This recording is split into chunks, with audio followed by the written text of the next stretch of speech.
अस्सलाम वालेकुम स्टूडेंट्स, क्या हाल है? आप सबका ठीक ठाक है? तो अभी तक हमने जो चैप्टर 7 को क्लियर कर लिया है, उसमें हमने चैप्टर 7 में 7.1 एक्सरसाइज कंप्लीट कर ली है। तो आज हम जो स्टार्ट करने लगे हैं वो चैप्टर 7 की एक्सरसाइज 7.2 होगी। लेकिन एक्सरसाइज स्टार्ट करने से पहले मैं चाहता हूँ कि कुछ बेसिक डेफिनेशंस हैं, कुछ बेसिक कॉन्सेप्ट्स हैं, अगर आप पहले उसको समझ लेंगे तो आपको एक्सरसाइज सॉल्व करना बहुत आसान हो जाएगा। अदरवाइज़ आपके लिए एक्सरसाइज बहुत मुश्किल हो जाएगी। उसके लिए छोटे छोटे कॉन्सेप्ट्स हैं। ज़ाविये किस किस्म के होते हैं, उसको किस तरह से उनका नाम दिया जाता है, कौन सा ज़ाविया किसके बराबर होता है, इस सारी थ्योरी में सबसे पहले हम यही चीज़ देखेंगे। उसके बाद डायरेक्ट हम एक्सरसाइज पे जाएंगे। तो सबसे पहले आपको ये पता होना चाहिए कि मतवाज़ी ख़त क्या होते हैं, मतवाज़ी खतूत क्या होते हैं, मतवाज़ी लाइन कौन सी लाइनों को कहा जाता है, कि उनमें क्या क्या खूबियाँ होंगी दो लाइनों के अंदर, तो वो आपस में क्या होंगे, मतवाज़ी होंगे। पैरेलल लाइंस की क्या कंडीशंस हैं, क्या उसकी खूबियाँ हैं। तो ऐसी दो लाइनें जो किसी भी पॉइंट पर आपस में इंटरसेक्ट नहीं करती अपने आप को, वो लाइनें क्या कहलाती हैं? पैरेलल लाइंस, मतवाज़ी खतूत कहलाते हैं। कि दो लाइनें आपस में, उसको हम जितना मर्ज़ी ऊपर या नीचे या दाएं या बाएं बढ़ा लें तो वो कभी भी आपस में ऐसे इंटरसेक्ट कहीं किसी भी पॉइंट पे जाके नहीं होंगी। वो लाइनें आपस में क्या कहलाती हैं? पैरेलल लाइंस कहलाती हैं, मतवाज़ी खतूत कहलाते हैं। अच्छा, इनको लिखते कैसे हैं मैथमेटिकली? आपने लिखना है, अगर दो लाइनें हैं ए पैरेलल टू बी, इनको आपने सिंपल इस तरह लिखना है कि ए मतवाज़ी ख़त कहलाता है किसके? बी के। चलें जी आगे चलते हैं। आगे क्या कह रहा है कि किसी नुक्ता P में से दिए गए ख़त L के मतवाज़ी सिर्फ़ और सिर्फ एक ख़त खींचा जा सकता है। क्या मतलब कि एक जो पॉइंट है और एक ये ख़त है, ये लाइन है, इस पॉइंट में से सिर्फ एक लाइन इसके मतवाज़ी खींची जा सकती है और कोई लाइन इसके मतवाज़ी नहीं हो सकती। आप ऊपर से ऐसे खींच लें या इधर से ऐसे खींच लें, सिर्फ एक लाइन होगी जो दूसरी लाइन ख़त के मतवाज़ी होगी, कोई और लाइन उसके मतवाज़ी नहीं हो सकती। तो ये पता चला एक लाइन के पैरेलल वो एक ही लाइन है, दूसरी कोई लाइन उसके पैरेलल नहीं हो सकती। हाँ, अगर सेम डायरेक्शन में पॉइंट लगाया तो फिर उससे आप नई पैरेलल लाइन बना सकते हैं, अदरवाइज़ नहीं। अब इनके कुछ ख़वास आ रहे हैं, इनकी कुछ खूबियाँ मतवाज़ी खतूत की, वो देखते हैं आपस में। नंबर ए क्या है? दो खतूत जो किसी तीसरे ख़त के मतवाज़ी हों आपस में भी मतवाज़ी होते हैं। मिसाल के तौर पे ये दो खतूत हमने बनाए, हमने कहा ये आपस में क्या हैं? पैरेलल्स हैं। ये जो मैंने डायरेक्शन बनाई है, इधर जो है ना वो लाइट का रिफ्लेक्शन पड़ रहा है, तो इस वजह से मुझे अपनी याद दहानी के लिए बनाया।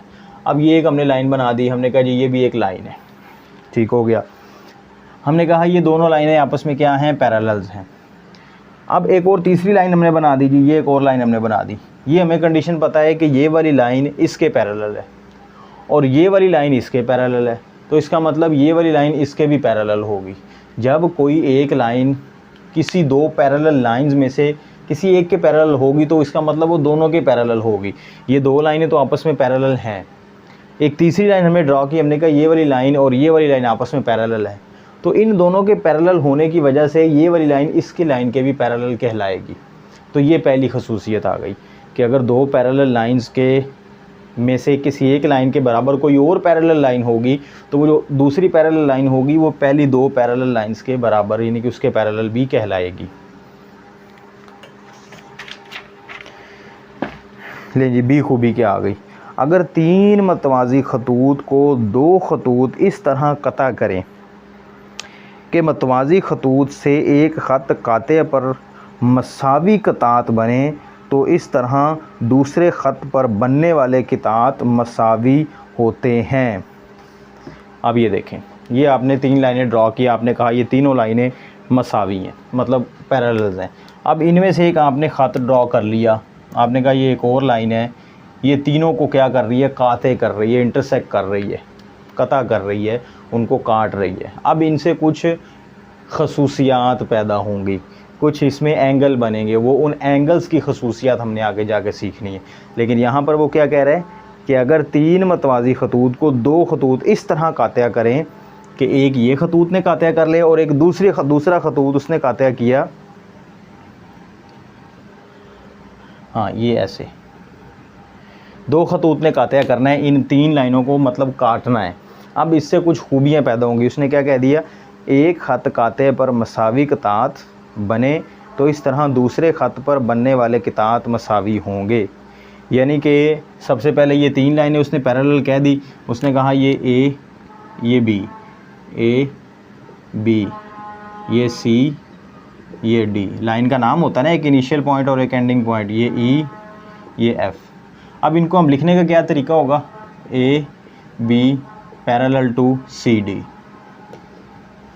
अगर हम इसको लिखें तो ऐसे लिखेंगे। इसी तरह C D parallel to E F, ठीक हो गया।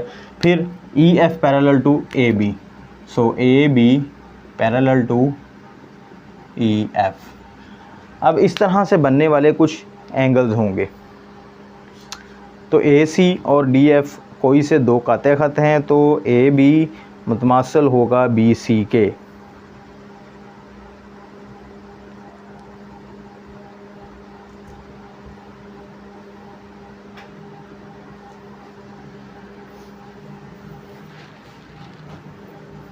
कौन सी लाइन आ गई, point intersection A B C. एक इंटरसेक्शन पॉइंट ये आ गया, इंटरसेक्शन पॉइंट ये, और एक इंटरसेक्शन। इसी तरह इसमें इंटरसेक्शन पॉइंट ये, इसमें इंटरसेक्शन पॉइंट ये आ गया। तो A B equal to B C if they are equals, D E parallel equal to E F, ठीक हो गया। अब यहाँ पर वो ये कह रहा है कि अगर इन दोनों के दरमियान लाइंस पैरेलल हैं तो फिर ये जो डिस्टेंस होगा, ये वाला डिस्टेंस इस डिस्टेंस के बराबर होगा। ये वाली लाइन जो होगी ये इस लाइन के बराबर होगी। इसी तरह इधर से भी ये वाली लाइन इस लाइन के बराबर होगी। कब, जब ये सारी ये चीज़ें पूरी होंगी, पैरेलल्स होंगी लाइनें। तो आगे सी कंडीशन क्या आ रही है, अगर कोई ख़त मुसल्लस के एक ज़िले को तनसीफ करे और दूसरे ज़िले के मतवाज़ी हो तो तीसरे ज़िले की भी तनसीफ करेगा। अब इसको ज़रा समझें क्या कहता है। सबसे पहले इसमें उसने एक मुसल्लस की बात कर दी। हम इधर एक मुसल्लस बना लेते हैं। मुसल्लस क्या है, एक ट्राइएंगल। ये हमने एक ट्राइएंगल बना ली, ठीक हो गया। अब वो कह रहा है कि अगर कोई एक ख़त इसके किसी एक ज़िले की तनसीफ करे, मतलब उसको हाफ़ करे, तो क्या होगा, यहाँ पे हम इसका सेंटर में मिसाल के तौर पे ये मान लेते हैं और कहते हैं ये लाइन इसको क्या कर रहा है, हाफ़ कर रहा है। ये लाइन और ये लाइन आपस में क्या है, बराबर हो गई। तनसीफ का मतलब क्या है, हाफ़ ऑफ डिवाइड कर देना। आपने कहा जी ये वाली लाइन इस लाइन के मतलब इसका डिस्टेंस और ऊपर वाली का डिस्टेंस क्या है, इक्वल हो गया। इस लाइन को जब हम बढ़ाएंगे तो यहाँ पर भी ये इंटरसेक्ट करेगी। अगर वो ये कंडीशन कह रहा है कि ये इसने इसको हाफ़ किया है, तो अंडरस्टूड है कि इस लाइन के बढ़ाने से आगे वाला भी जो लाइन होगी वो भी क्या होगी, हाफ़ हो जाएगी, उसकी भी तनसीफ हो जाएगी। क्या कहता है, अगर कोई ख़त मुसल्लस के एक ज़िले की तनसीफ करे। ख़त ज़िला क्या होता है, ये लाइन, एक लाइन, 2 लाइन, 3 लाइन। इस मुसल्लस के कितने ज़िले हैं, 3 ज़िले हैं, 1 2 3 ज़िले। ये लाइन हमने खुद से ड्रॉ कर ली। इस लाइन की कंडीशन क्या थी कि इस लाइन ने इस ज़िले की, इस लाइन की हाफ़ कर दिया, उसको इंटरसेक्ट कर दिया, मतलब उसको तनसीफ कर दिया। उस तनसीफ करने से क्या हुआ, आगे भी हमने बढ़ाया तो इसकी भी तनसीफ ऑटोमेटिक हो जाएगी। तो दूसरे ज़िले के मतवाज़ी हो, दूसरे ज़िले के मतवाज़ी हो। हाँ, अब उसने कहा अगर ये लाइन इस लाइन के मतवाज़ी होगी तो ये कंडीशन पूरी होगी इक्वल वाली। एक ये मुसल्लस हम एक और बना लेते हैं समझने के लिए। ये सेंटर पॉइंट मान लेते हैं। अब यहाँ से अगर हम एक और लाइन ड्रा करते हैं थोड़ी सी तिरछी, ऐसे देखें, इस लाइन ने इसको तो हाफ़ कर दिया, इस मेरे लाइन ने इस लाइन को तो हाफ़ कर दिया, लेकिन आगे वाले ज़िले को हाफ़ नहीं किया। क्यों नहीं किया, क्योंकि ये जो लाइन हमने ड्रॉ की है ये इसके पैरेलल नहीं है।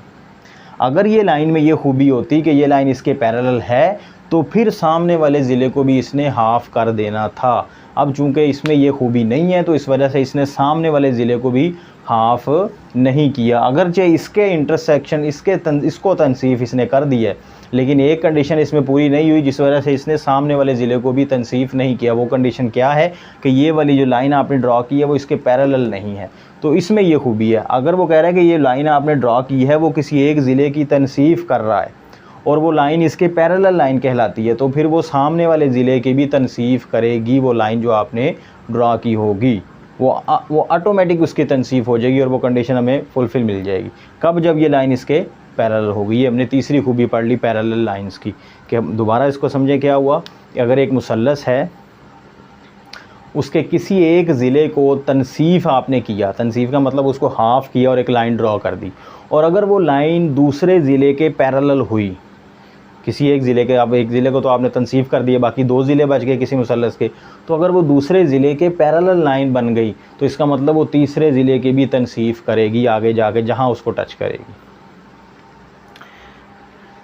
चले आगे चलें।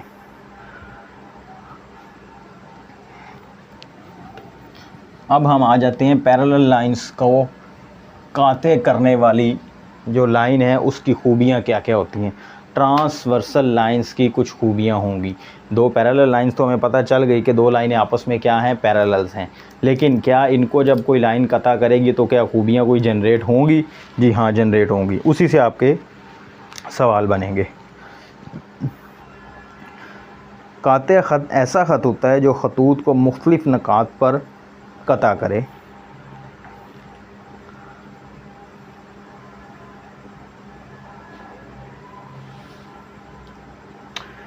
दो लाइनें हम ड्रॉ कर लेते हैं पैरेलल्स।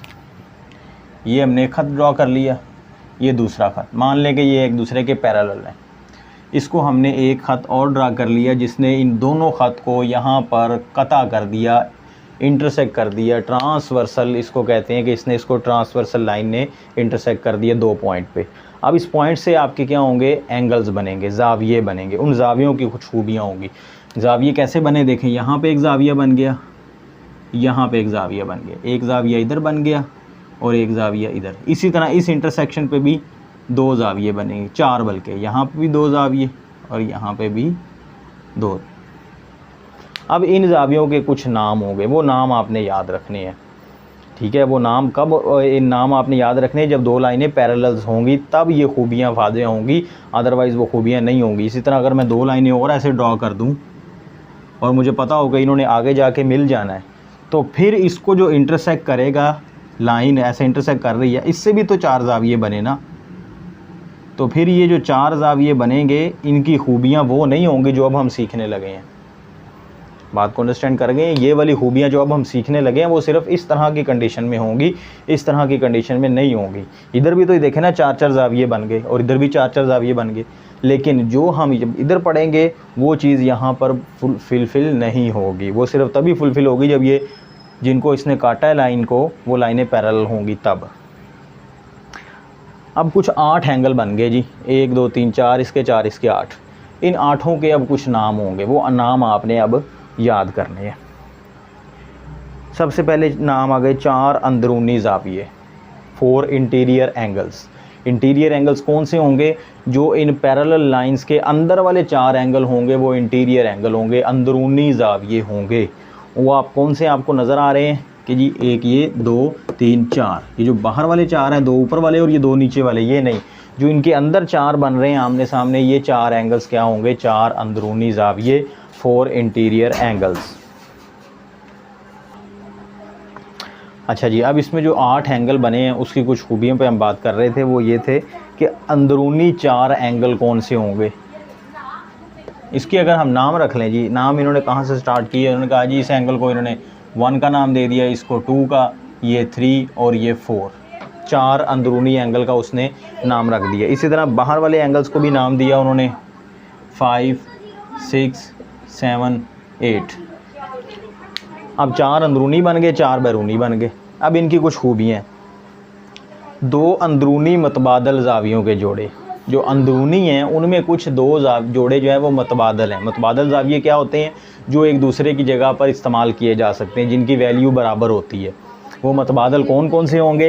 ये देखें, ये एंगल 1 और एंगल 3, ये आपस में क्या हैं, मतबादल हैं। इधर से एंगल 4 और एंगल 2 आपस में क्या हैं, मतबादल ज़ाविये हैं। इनकी वैल्यू बराबर होगी। जब हम इसको मैथमेटिकली कैलकुलेट करेंगे, मैथमेटिकली प्रूव करेंगे, तो जो आंसर इसका आ रहा होगा वही आंसर यहाँ पे इसका भी आ रहा होगा। मिसाल ले लेते हैं हम कि ये वाले देखें, ये दो एंगल कौन से हैं, सप्लीमेंट्री एंगल हैं। सप्लीमेंट्री एंगल कौन से होते हैं, जिनका मजमुआ 180 हो, जो स्ट्रेट लाइन पे हो। ये एक स्ट्रेट लाइन है और ये इस पे ये दो एंगल बन रहे हैं, तो दो एंगल कौन से हुए, ये 180 डिग्री के हुए। इन दोनों का सम क्या आया, 180 डिग्री का आया। इसी तरह अगर आप इन दोनों एंगल्स को देखें तो ये भी 180 डिग्री पे ही बन रहे हैं, दोनों 180 डिग्री पर ही बन रहे हैं। तो जो आंसर इधर 4 का आएगा वही आंसर 2 का आएगा, और जो आंसर यहाँ पे 3 का आएगा वही आंसर 1 का आएगा। इनका नाम होता है मतबादल ज़ाविये, जो एक दूसरे की जगह पर इस्तेमाल किए जा सकते हैं, जिनके बराबर होते हैं। इसी तरह आ जाते हैं बैरूनी मतबादल ज़ावियों के जोड़े। अब कुछ बैरूनी मतबादल ज़ाविये भी होंगे जो बाहर की साइड पे बन रहे हैं, लेकिन उनकी वैल्यू भी बराबर ही आएगी। जब उसको मैथमेटिकली कैलकुलेट किया जाएगा तो उनकी वैल्यूज़ भी आपस में क्या होंगी, बराबर होंगी। अब ये देखें, सेम ऑपोजिट डायरेक्शन में, एक ये डायरेक्शन में बन रहा है एंगल और एक इस डायरेक्शन में बन रहा है एंगल, ये आपस में क्या होंगे, मतबादल ज़ाविये होंगे, बैरूनी मतबादल ज़ाविये। और अगर अंदरूनी की बात करें तो अंदरूनी ये मतबादल ज़ाविये कहलाएंगे। ऑपोजिट डायरेक्शन में होंगे लेकिन इनकी वैल्यू सेम होगी। इसी तरह ये वाला एंगल 6 और एंगल 8 आपस में क्या होंगे, बैरूनी मतबादल ज़ाविये कहलाएंगे।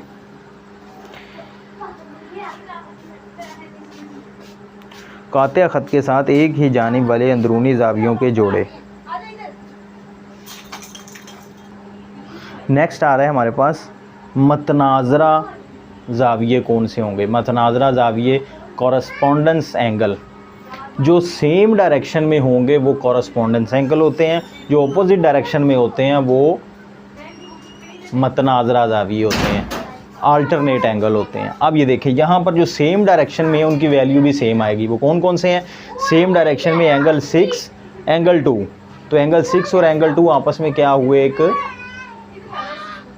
मतनाज़रा। उर्दू में लफ्ज़ क्या है, मतनाज़रा। इंग्लिश में क्या है, कॉरस्पॉन्डिंग एंगल। इसी तरह एंगल 7 और एंगल 3 ये दोनों सेम डायरेक्शन में हैं, तो ये भी क्या हुआ, आपस में कॉरस्पॉन्डेंस एंगल। इसी तरह एंगल 4 और एंगल 8 ये भी कॉरस्पॉन्डेंस एंगल है आपस में। और एंगल 1 और एंगल 5 ये दोनों आपस में क्या है, कॉरस्पॉन्डेंस एंगल है। तो कॉरस्पॉन्डेंस एंगल ज़्यादा हैं, यानी कि 4 एंगल ऊपर बने हैं, 4 नीचे बने हैं। उन चारों में से कोई दूसरे 4 का कॉरस्पॉन्डेंस लाजमी है।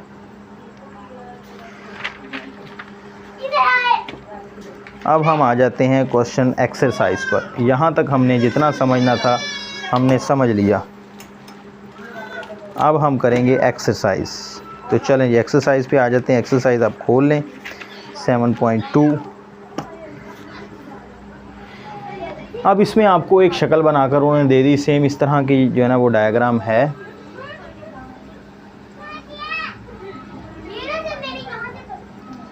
अब इस तरह की डायरेक्शन आपको पेपर में भी आ जाएगी डायग्राम। उसमें से आपको कुछ कहा जाएगा कि जी बताएं इसमें से जो मतनाज़रा एंगल हैं वो कौन से हैं, अल्टरनेट एंगल कौन से हैं, कॉरस्पॉन्डिंग एंगल कौन से हैं। उर्दू मीडियम में तो फिर वो मतनाज़रा एंगल कौन से हैं या वो मतबादल एंगल कौन से हैं। अब सबसे पहले यही डायरेक्शन, यही पहला क्वेश्चन आप समझ लें, इसी तरह का दिया हुआ है उन्होंने। उसमें से नीचे उसने 4-5 आपको क्वेश्चन दिए हुए हैं कि बताएं जी इस डायग्राम में ये वाला एंगल कौन से वाला एंगल है, उसके नाम बताएं हमें। पहला पॉइंट आ रहा है अंदरूनी मतबादला ज़ावियों के जोड़े। वो कह रहा है अंदरूनी मतबादला ज़ावियों के कितने जोड़े बने हैं इस डायग्राम में, उसका नाम लिखें। उन एंगल्स को लिखें आप, जिस एंगल का जो मतबादल दूसरा एंगल है उसका नाम बताएं हमें। अब interior 4 angle, angle 1, angle 2, angle 3, angle 4। ये 2 का मतबादल कौन सा है, 1 का मतबादल कौन सा है। इसी तरह वो 3 का मतबादल कौन सा है और 4 का मतबादल कौन सा है। तो ये 4 का आपने इस तरह से बताना है कि आपने सबसे पहले क्वेश्चन में लिखना है ए रिक्वायरमेंट। ए रिक्वायरमेंट लिखने के बाद आपने इनको बताना है कि ये जी कौन सा एंगल किसके बराबर है। मैं कहना ये चाह रहा हूँ कि अगर एंगल 2 और एंगल 4 ये आपस में क्या हैं, मतबादला ज़ाविये हैं, तो एंगल 4 और एंगल 2 लिखने की ज़रूरत नहीं है। अब क्या आप लिखें जी एंगल 4 और एंगल 2, ये नहीं लिखना आपने। 4 और 2 ये ऑटोमेटिक ये इसमें क्लियर हो गया है। कि मतलब आपने ये नहीं लिख देना कि पहले 2 का लिखें आप फिर उसके बाद 4 का लिखें। 2 और 4 का मतलब अंडरस्टूड एक ही बात है।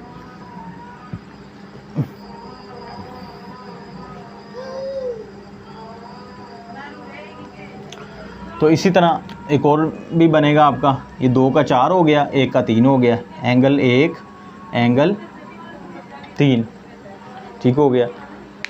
फिर आ रहा है जी मतनाज़रा ज़ाविये, ये तो था मतबादल ज़ाविये जो हमने एक दूसरे के मतबादल इस्तेमाल कर लिए। अब आ जाए जी मतनाज़रा ज़ाविये कि जो कॉरस्पॉन्डिंग एंगल होंगे जो सेम डायरेक्शन में कहलाएंगे। सेम डायरेक्शन में जो एंगल होंगे इंटीरियर, हाँ इंटीरियर की नहीं बात की उसने जस्ट किया कि हमें बताएं जो कॉरस्पॉन्डिंग एंगल हैं वो कौन कौन से हैं, मतनाज़रा एंगल वो कौन कौन से हैं इस पूरी डायग्राम में। तो जो सेम डायरेक्शन में मैंने आपको कहा था वो कौन से होंगे, मतनाज़रा। सेम डायरेक्शन में एंगल यहाँ पे एंगल 7 और एंगल 3 है। इसी तरह एंगल 6 और एंगल 2 है, ये आपस में क्या है, मतनाज़रा है। इसी तरह इस साइड पे आ जाए, एंगल 8 एंगल 4 है और एंगल 1 और एंगल 5 है, ये सारे आपस में क्या है, मतनाज़रा हैं।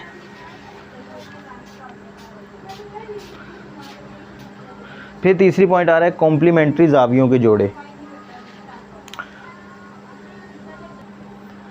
कॉम्प्लीमेंट्री एंगल आपको पता होना चाहिए कौन से होते हैं, ऐसे 2 ज़ाविये जिनको जमा करने से 90 डिग्री का आंसर आता हो। तो इसमें कोई भी ऐसे एंगल नहीं है जिनको जमा करने से 90 डिग्री का एंगल आता है। ये अगर आप ये 2 एंगल ले लें तो ये 2 को जमा करें 180 आता है, इधर से 2 को ले लें वो 180 आता है, इधर से इन दोनों को ले लें 180, और अगर इन दोनों को ले लें तो भी 180। तो कोई भी 2 एंगल यहाँ पे कॉम्प्लीमेंट्री नहीं है, इसमें इसका कोई आंसर नहीं है, नथिंग, नेवर। डी है जी सप्लीमेंट्री ज़ाविये। सप्लीमेंट्री ज़ाविये आपको पता है वो ज़ाविये होते हैं जिनको 2 को जमा करें तो आंसर 180 आता है। तो वो स्ट्रेट लाइन पे एंगल होते हैं। अब यहाँ पे सारे स्ट्रेट लाइन पे एंगल है, इन दोनों को जमा करें तो स्ट्रेट लाइन, इन दोनों को जमा करें तो स्ट्रेट लाइन, इन दोनों को जमा करें स्ट्रेट लाइन, इन दोनों को जमा करें स्ट्रेट लाइन, सेम ऐसे ही। तो यहाँ पर भी ये सारे एंगल आपस में क्या है, supplementary. Angle 8 angle 7 supplementary, angle 7 angle 2 supplementary, angle 2 angle 1 supplementary. तो इसमें भी आप ये चारों को अलग-अलग लिख देंगे। रासी ज़ाविये, लास्ट पॉइंट आ रहा है, रासी ज़ाविये क्या होते हैं। रास कहते हैं ओरिजिन को जहाँ से वो एंगल बन रहा होता है, मतलब जिस तरह ये जो इंटरसेक्शन पॉइंट है यहाँ से 4 ज़ाविये बन रहे हैं, एक ज़ाविया ये, एक ये और एक ये और एक ये, 4 ज़ाविये, ठीक है। ऐसे अगर इसको मैं अलग-अलग बनाऊँ, एक ज़ाविया ये बन रहा है, ये बन रहा है ज़ाविया, फिर एक ज़ाविया ये बन रहा है, मैंने अलग-अलग ज़ाविये बना दिए, फिर एक ज़ाविया ये बन रहा है और एक ज़ाविया यहाँ पे ये बन रहा है। चारों को मैंने अलग-अलग कर दिया। एक ज़ाविया इसको मैंने अलग बना दिया, फिर नीचे वाले को अलग, इधर वाले को मैंने अलग और इधर साइड वाले को मैंने नीचे वाले को अलग बना दी। ये 4 ज़ाविये, ये रासी ज़ाविये हैं। एक होते हैं रासी ज़ाविये और एक होते हैं रासी ज़ाविये मुश्तरिक रास, मुश्तरिक बाजू के साथ। तो यहाँ पर आपने सिर्फ रासी ज़ाविये बताने हैं कि ये रासी ज़ाविये। रासी ज़ाविये वो कि जिनका रास एक हो लेकिन उसमें कोई और खूबी ना हो, ना वो मुश्तरिक बाजू वाले हों। अगर हम इस एंगल की बात करें, ये वाला एंगल, मिसाल के तौर पे मैं ये 2 एंगल ले लेता हूँ साइड वाले, ये ठीक है, इन दोनों को मैं एंगल 3 और एंगल 6, ये एंगल 3 है और ये एंगल 6 है, इन दोनों को मैंने अलग-अलग कर दिया। अब इन दोनों में ये बाजू कॉमन है, तो जहाँ पर ये बाजू कॉमन होगा तो उन 2 ज़ावियों में, एंगल ज़ाविया 3 और ज़ाविया 6 में 2 खूबियाँ आ गई। एक तो इनका रास सेम आ गया, दूसरा इनका बाजू सेम आ गया। अगर मैं इसको कंबाइन कर दूं तो ये वाली शक्ल बन जाएगी, ये वाली, ये वाली हिस्सा बना हुआ है, ये वाला, ठीक है। तो इसमें 2 खूबियाँ आ गई, एक तो रासी ज़ाविया आ गया और दूसरा इसमें मुश्तरिक बाजू वाला ज़ाविया। तो हमने सिर्फ रासी ज़ाविये बताने हैं, तो ये रासी ज़ाविये वाली इसमें कंडीशन वाली नहीं होगी जिसमें सिर्फ रासी ज़ाविया हो। तो वो रासी ज़ाविये कौन से होंगे, रासी ज़ाविया ये 6 और ये 4 होंगे, ये 6 है और इधर से जो ऐसे बन रहा है ज़ाविया, ये वाला ज़ाविया 4, ये रासी ज़ाविये कहलाएंगे। इसी तरह दूसरी तरफ ज़ाविया 3 और ज़ाविया 5, ये रासी ज़ाविये होंगे क्योंकि इनके रास मुश्तरिक नहीं है, वो रास कह रहा हूँ सॉरी, बाजू कोई भी मुश्तरिक नहीं है। इसके अपने 2 बाजू हैं और इसके ये 2 बाजू नीचे हैं, तो ये दोनों ज़ाविये कौन से हुए, रासी ज़ाविये। इसी तरह अगर इसकी बात करें तो ये वाला ज़ाविया और ये वाला ज़ाविया रासी ज़ाविया होगा, मुश्तरिक बाजू वाला ज़ाविया नहीं होगा। ये आपका क्वेश्चन नंबर 1 कंप्लीट हो गया। इसी तरह क्वेश्चन नंबर 2 है आपका, उसको देखें आप। उसमें उन्होंने डायरेक्शन थोड़ी चेंज कर दी है। उन्होंने कहा जी ये एक लाइन ड्रॉ कर ली और ये इसके पैरेलल एक और लाइन ड्रॉ कर ली, यहाँ पर एक और लाइन आपने सीधी इंटरसेक्ट कर ली। अब इसमें कुछ एंगल बन गए पी एम, यहाँ पे एन और एस, इधर आ गया क्यू एल और यहाँ पे आ गया आर टी। ये ज़ाविये आ गए जी, ये नाम उसने रख दिए ज़ावियों का। अब इसमें से भी आपने वही खूबियाँ बतानी है जो आपने पिछले क्वेश्चन में से चीज़ें निकाली थी। सबसे पहले उसने कहा जी कि अंदरूनी मतबादल ज़ावियों के जोड़े। अंदरूनी मतबादल, तो अंदरूनी वो होंगे जो दो पैरेलल लाइंस के दरमियान में होंगे। ये आपस में दरमियान में ये 4 एंगल बन गए जो अंदर वाली साइड पे, ये अंदरूनी है। इसमें से मतबादल ज़ाविये वो होंगे जो आपस में ऑपोजिट डायरेक्शन में होंगे, वो इक्वल होंगे। तो यहाँ पे क्या हुआ, ज़ाविया एम और ज़ाविया आर, ज़ाविया एल से ज़ाविया एन, ये दो मैंने बता दिए पहली कंडीशन वाले ए वाले, दो मतबादल ज़ाविये। उसके बाद आ जाए मतनाज़रा ज़ाविये, कॉरस्पॉन्डिंग एंगल। अब कॉरस्पॉन्डिंग एंगल, उसमें आपने बताना है कि कौन कौन सी डायरेक्शन में, कौन कौन से जो सेम डायरेक्शन में एंगल हैं वो आपके कॉरस्पॉन्डिंग एंगल हैं, वो आपके मतनाज़रा एंगल होंगे। तो सेम डायरेक्शन में यहाँ पे एंगल एस आ रहा है, ज़ाविया एस टू, अगर आप इसको ये बात करें ये वाला और ये वाला एंगल एस, ज़ाविया एम, ज़ाविया एस और ज़ाविया एम आ रहा है, ठीक हो गया। इसी तरह अगर आप इधर से बात करें ये ज़ाविया पी, ज़ाविया आर, सेम डायरेक्शन में है ना। ये देखें ये ज़ाविया पी का मुंह इस तरफ खुल रहा है, इसी तरह ज़ाविया आर नहीं, ज़ाविया एन होगा, पी और एन है, ठीक हो गया। ज़ाविया पी का मुंह इस तरफ खुल रहा है तो इसी सेम डायरेक्शन में ज़ाविया एन का भी मुंह इस तरफ ही खुल रहा है। नीचे आ जाए, ज़ाविया आर इस तरफ जा रहा है, इसी तरह ज़ाविया क्यू का भी मुंह इस तरफ ही जा रहा है। ये ज़ाविया आर इस तरफ आ गया, ज़ाविया क्यू का भी इस तरफ मुंह खुला हुआ है। इसी तरह ज़ाविया एल की तरफ आ जाएं आप, ज़ाविया टी, ज़ाविया एस टू ज़ाविया एम, ये हमने ऑलरेडी लिख लिया। तो 4 ज़ाविये बने जो आपस में कॉरस्पॉन्डिंग हुए, इसमें 4 ज़ाविये इसमें मतनाज़रा ज़ाविये हुए। उसके बाद आ जाए जी कॉम्प्लीमेंट्री एंगल। कॉम्प्लीमेंट्री एंगल इसमें भी कोई नहीं होगा क्योंकि किसी भी दो एंगल्स का मजमुआ जो है ना वो इसमें 90 डिग्री नहीं आएगा। ये चारों एंगल ये जो भी बने ये एक स्ट्रेट लाइन पे बने, इस वजह से ये सप्लीमेंट्री तो बन सकते हैं, कॉम्प्लीमेंट्री नहीं बन सकते। आगे ये सप्लीमेंट्री आपने बताने हैं कौन कौन से दो ज़ाविये सप्लीमेंट्री होंगे। ऐसे दो ज़ाविये जिनको सम करें तो 180 डिग्री आता है, वो आपके सप्लीमेंट्री होंगे। जैसे कि यहाँ पे इन दोनों एंगल्स को आप सम करें तो ये आपका 180 डिग्री, तो ज़ाविया आपका पी, ज़ाविया एम, ये आपके क्या है सप्लीमेंट्री ज़ाविये। इसी तरह ज़ाविया क्यू और ज़ाविया एल, ज़ाविया क्यू, ज़ाविया एल, ये भी आपके सप्लीमेंट्री। और अगर आप इधर से बात करें ज़ाविया एम तो ज़ाविया एल, ये वाले अगर आप बात करें ऐसे तो ये भी एक स्ट्रेट लाइन पे बनेंगे, ये भी आपके ज़ाविया होंगे सप्लीमेंट्री। तो इस तरह ये 4 इधर बनेंगे और 4 उधर बनेंगे, तो ये सप्लीमेंट्री एंगल आपके कंप्लीट हो गए। फिर राशि ज़ाविया, सेम राशि ज़ाविया रास हो लेकिन मुश्तरक बाजू वाले नहीं। तो यहाँ पर आप ये देखें ज़ाविया टी, ज़ाविया एन, ये आपस में राशि ज़ाविये हुए। ज़ाविया एस और ज़ाविया आर, ये राशि ज़ाविया हुए। इसी तरह इसमें भी ऑपोजिट डायरेक्शन वाले राशि ज़ाविये होंगे। आगे आ रहा है जी क्वेश्चन नंबर आपका 3।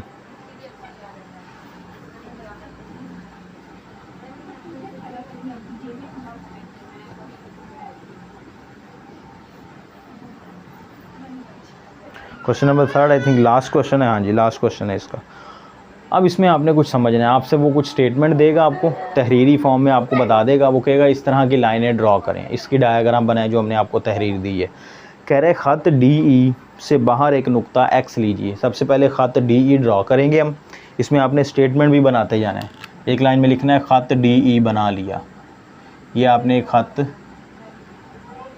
D और E बनाया, ठीक है। इससे बाहर एक नुक्ता आपने एक्स लेना है। यहाँ पे कहीं पे भी आप एक नुक्ता ऊपर नीचे जहाँ मर्जी एक्स ले लें। यहाँ पे हमने एक नुक्ता एक्स ले लिया, ठीक है। आपने दूसरी लाइन में लिखना है डी ई से बाहर एक नुक्ता एक्स लिया। जो आपने काम किया वो ये आपने तहरीरी फॉर्म में लिख दिया। फिर वो कहता है कि एक्स से गुज़रता हुआ एक ऐसा ख़त खींचें, एक्स से गुज़रता हुआ एक ऐसा ख़त खींचें कि जो डी ई के मतवाज़ी मुतमासल मुतनाज़रा ज़ाविये बनाते हों। जो ऐसे मतलब एक पैरेलल लाइन ड्रा करनी है सिंपल। मुतमासल ज़ाविये तभी बनेंगे जब उसके इस लाइन के पैरेलल लाइन आपस में ड्रा होगी। मैंने आपको शुरू में बताया था अगर आप यहाँ पे एक ऐसी लाइन ड्रा कर लेते हैं तो इससे अगर आप जो ज़ाविये बनाएंगे उनमें कोई खूबी नहीं होगी। वो आपस में ना मुतमासल होंगे, ना मुतनाज़रा होंगे, ना कोई भी वो ज़ाविये नहीं बनेंगे जब तक ये लाइन इस लाइन के पैरेलल नहीं होगी। तो वही अब हमने करना है कि वो कैसे पैरेलल लाइन आप ड्रा करेंगे, वो कैसे बनेगी पैरेलल लाइन। यहाँ पे आपने x लिख दिया। अब इस x से आपने एक लाइन ऐसे ड्रा करनी है जो इसके पैरेलल हो। तो उसका कुछ तरीक़ेकार होगा। आपने क्या करना है, अब नेक्स्ट स्टेप जो करना है वो आपने खुद करना है। आपने डी ई पर कोई एक पॉइंट ले लेना है। ये डी ई लाइन है, इस पे कोई एक पॉइंट आपने ले लिया खुद से। यहाँ पे आपने ये लिख देना कि डी ई पर कोई नुक्ता ए लिया, कोई नुक्ता ए ले लिया, कहीं पर भी आप वो नुक्ता एक ए ले लिया। ये वो स्टेप है जो आप अगली पैरेलल लाइन ड्रा करने लगे हैं। फिर ए को आपने एक्स से मिलाकर आगे बढ़ाया। आपने क्या किया, ए को स्केल की मदद से आगे बढ़ा दिया ऐसे। ये आपने स्केल की मदद से एक लाइन ड्रा कर ली। अब यहाँ पे पैरेलल लाइन ड्रा करनी है, उसका कुछ स्टेप है, उसका कुछ तरीके का। ऐसे स्केल से आप लाइन नहीं लगाएंगे, वो पता नहीं पैरेलल हो गई या नहीं, लेकिन जो आप कंपास की मदद से करेंगे वो आपका क्या होगा, पैरेलल लाइन होगी। आपने क्या करना है कंपास को थोड़ा सा खोल लेना है अंदाजे से, कोई पैमाइश नहीं करनी। यहाँ पे रख के आपने कंपास को ड्रा करना है ऐसे। यहाँ पे कंपास रखेंगे, इधर से एंगल आपने ड्रॉ कर देना है। इधर रख के ऐसे करेंगे तो ये लाइन लग जाएगी। फिर उसी कंपास को आपने यहाँ पे रख के यहाँ से ड्रॉ कर देना है एक ऐसे। ठीक हो गया। ये आपने एक यहाँ पे लाइन ड्रॉ कर ली। अब कंपास को छेड़ना नहीं है, ठीक है। कंपास को छेड़े बगैर आपने इसी नुक्ते एक्स पे वो कंपास रखते हुए यहाँ से वो लाइन आपने ऐसे ड्रॉ करनी है। ठीक हो गया। इस लाइन पे आपने ड्रॉ कर लिया। फिर इस कंपास का नुक्ता आप यहाँ पे रख के जब यहाँ से ड्रॉ करेंगे तो ये एक इंटरसेक्शन पॉइंट आपका आ जाएगा। इस इंटरसेक्शन पॉइंट को आपने इससे मिला देना है, आगे की तरफ और पीछे की तरफ। स्केल की मदद से जब आप इसको इससे मिलाएंगे ऐसे, तो ये आपकी एक लाइन ड्रा हो जाएगी जो कि बिल्कुल इस लाइन के पैरेलल लाइन बनेगी। दोबारा से देखें, आपने कंपास को खोलना है अंदाजे से, यहाँ से लाइन से ड्रॉ करना है, इस लाइन पर इंटरसेक्ट करना है। फिर कंपास को उसी तरह यहाँ पे रख के यहाँ पे इंटरसेक्शन पॉइंट लगा लेना है। ये जो पॉइंट आया, इस पॉइंट को आपने सीधा इससे मिला के यहाँ पे आके फिर एक लाइन आपने कंपास, उसी कंपास को छेड़ना नहीं है, उसी कंपास को आपने यहाँ से ड्रॉ किया, फिर इस पॉइंट पे रख के यहाँ से कट कर लिए। जब ये दो कट आपके पास आ गए तो इस पॉइंट को और इस एक्स वाले पॉइंट को आपने ज्वाइन कर देना है और लाइनों को आगे की तरफ और पीछे की तरफ बढ़ा देना है। जब ये लाइनें आगे पीछे बढ़ जाएंगी तो ये लाइन और ये लाइन आपस में क्या होगी, पैरेलल होगी। अब जब ये दोनों लाइनें पैरेलल हैं तो इससे ये जो बनने वाले एंगल हैं ये भी आपस में क्या होंगे, मतनाज़रा एंगल कहलाएंगे, कॉरस्पॉन्डिंग एंगल कहलाएंगे। ये अंदरूनी एंगल और ये जो छोटे ज़ाविये होंगे ये सारे आपस में क्या होंगे, इनमें खूबियाँ पाई जाएंगी जो खूबियाँ उन्होंने कंडीशन में ऊपर दी हैं। एक्स और टी को दोनों तरफ से बढ़ा दें। उन्होंने इसका नाम रख दिया, इसका नाम था एक्स और इसका नाम उन्होंने इंटरसेक्शन का नाम रख दिया टी। उन्होंने कहा जी एक्स और टी को दोनों तरफ बढ़ा दें, तो ये एक नया ख़त आ गया आपका ए और बी। अब ए और बी मतवाज़ी होगा डी और ई के, क्योंकि आपने ये जो एंगल बनाया, ये वाला एंगल आपने बराबर बनाया। तो जब ये एंगल बराबर होगा तो इससे बनने वाली लाइन आपस में क्या होगी, पैरेलल होगी। तो बस आप लिख देंगे कि D E parallel to A B है जो एक्स से गुज़रता है। तो ये आपका 7.2 एक्सरसाइज कंप्लीट हो गई। आई होप कि आपको बड़े अच्छे तरीके से मैंने समझा दिया। अगर इसमें कोई आपको कन्फ्यूजन लग रही है तो आप मुझे कमेंट में करके किसी भी क्वेश्चन के मुतालिक आप पूछ सकते हैं। वीडियो अच्छी लगी है तो वीडियो को लाइक कर दिया करें। ये एक आपकी तरफ से क्या होता है, एक प्यार होता है, एक आपकी तरफ से चाहत होती है जिससे इंसान को मोटिवेशन मिलती है। तो नेक्स्ट वीडियो तक के लिए अपना ख्याल रखिएगा बच्चों। अल्लाह हाफ़िज़।